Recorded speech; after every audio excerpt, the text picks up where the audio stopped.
My God. Alright, before we start, I'd just like to apologise for the wait. I haven't stopped eating since I was 12. Standing here kind of reminds me of my first time.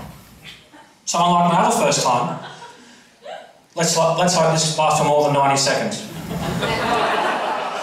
If there are any single women in the crowd and you feel I can't make you laugh, just feel free to come down here and pull me off at any time. I mean, I certainly don't mean to be rude to the women. I mean, I love women. I couldn't eat a whole one. Please show no pity. They say if you are it, you own it. I own a fucking lot. You might think it takes a bit of guts to come up here and do this, but when you look down, I think you can see I've got it covered. I've always been scared of heights, but the more I look down these days, I'm getting scared of wits as well. This has actually been quite detrimental to my sex life. It's become like a sale at Harvey Norman. There's been no interest and no deposits for 2 years.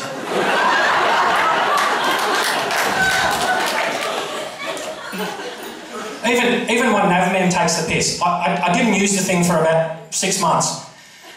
And I tried to go somewhere and it wouldn't charge. So I plugged this stupid thing into the computer. 2 hours later, it beeped, the lights came on, and it said, "You have no route planned."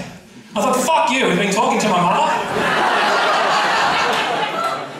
It seems like even my friends have been hassling me to get out more. They took me to the bowling club, but I met nothing but bowlers. We went to the sailing club. Funnily enough, nothing but sailors. We went to the golf club, nothing but golfers. I thought if this is the case, let's go to the country club.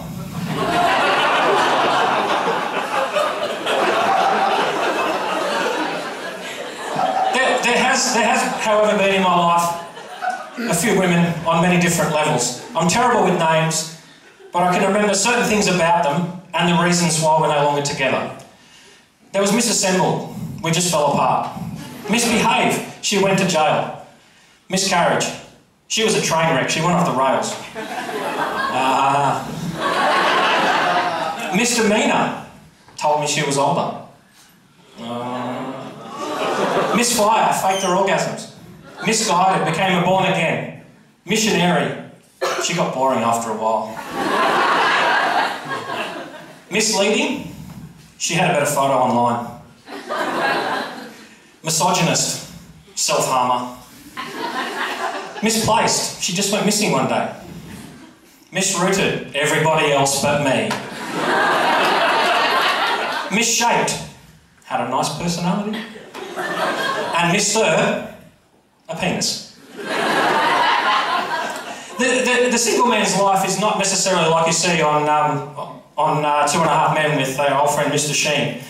I mean, back in my day, I always remember Mr. Sheen as something that was polished and came in a can, not a hooker. Yeah. Got a few slow ones over here. I do share a couple of similarities with Charlie Sheen though. We both need a couple of miles removed from our back, and we both enjoy a few good lines.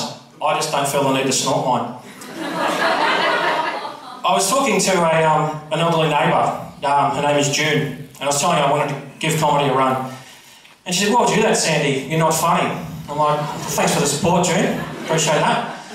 She said, "If you think you're so clever, can you write a joke about me?" I said, "Yeah, we'll give it a go." So my friend June comes to see me and she tells me she's going to go see a clairvoyant. I said, "June, don't waste your bloody money on a clairvoyant. Give me $100, I'll tell you your future." She said, "Oh really, you can do that?" I said, "Oh yeah, no worries." I said, "I can see you marrying a man by the name of May. He's going to be a great second husband to you, except he's going to let you down in the bedroom." She said, "No, Sandy, we can fix that these days." I said, No, my dear. There are no magic pills for this one, because there's nothing that you, me, or anyone else in this world can do to stop the fact that May has and always will come before June." June didn't like this joke and called me a bogan. I thought, was I a bogan? I always thought you were a bogan if the first game you taught your kid was pull my finger. I always thought you were a bogan if you thought self-raising flour was a key ingredient in Viagra. I always thought you were a bogan if your teenage daughter has a high sperm count than your teenage son.